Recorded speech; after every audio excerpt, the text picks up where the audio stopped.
Conor Benn versus Chris Eubank Jr. is happening in April. Now, who's going to win this fight? Well, first of all, who's going to win this fight? Let's take a look at their latest performances, in which Conor Benn fought Rodolfo Orozco, in which Conor Benn started off great, rocked Rodolfo in round 3. In his last couple of fights, look at that right hand from Benn, and that's staggered. Conor Benn then rocked him again in round 9. Clearly showing signs. There it is right there. Well, that one sent Orozco stumbling back. And Conor Benn won by decision. Conor, the Destroyer.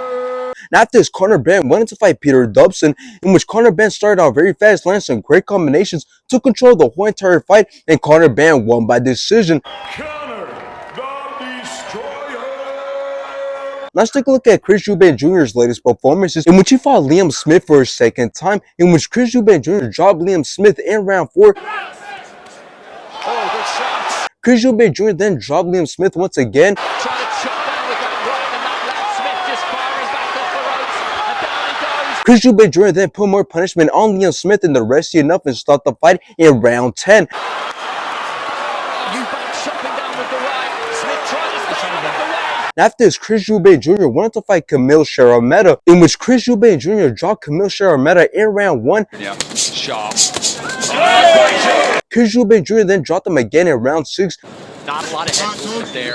Obviously, that. Chris Eubank Jr. then dropped him twice, and the rest enough and stopped the fight in round 7. Now, this fight is going to be a crazy fight. Every single face-off that we see, it always gets intense. But let's hope this time the fight doesn't get canceled due to somebody failing a drug test, so we can actually see this fight. Which, one thing that I want to bring up is that I agree with what Chris Eubank Sr. said on why he doesn't like this fight. And he said that's because this fight is going to ruin Conor Benn's future and career, because once you go up in weight and you gain all that weight, you can never come back down. And he says this is something that happens due to promoters wanting to make a big fight happen just to make money, and ultimately it ends up ruining the fighter's career. Which Chris Eubank Sr. is not wrong, because even if Conor Benn wins this fight, what does he do afterwards? He can't fight dangerous competitors because he'll lose due to not being a natural middleweight. And I guess you could say that he could go back down in weight, but even if he manages to make that weight, that huge weight cut will make him vulnerable to the top guys at 147. But anyways, let's talk about this fight. Well, I hear a lot of people saying that it's a 50-50 fight, as some say that Conor Benn could win this fight due to being younger and having that aggressive style. And then some say that Chris Eubank Jr. is going to win this fight due to being the bigger man, which will give him an advantage, as he then can control the fight and dominate the fight. But here's the way I see it. If Conor Benn took some sort of banned substance to have an advantage the first time they were set to fight, and afterwards people started to say that he lost all his power, then I believe that he's going to have trouble hurting Chris Eubank Jr. because if he lost all his power,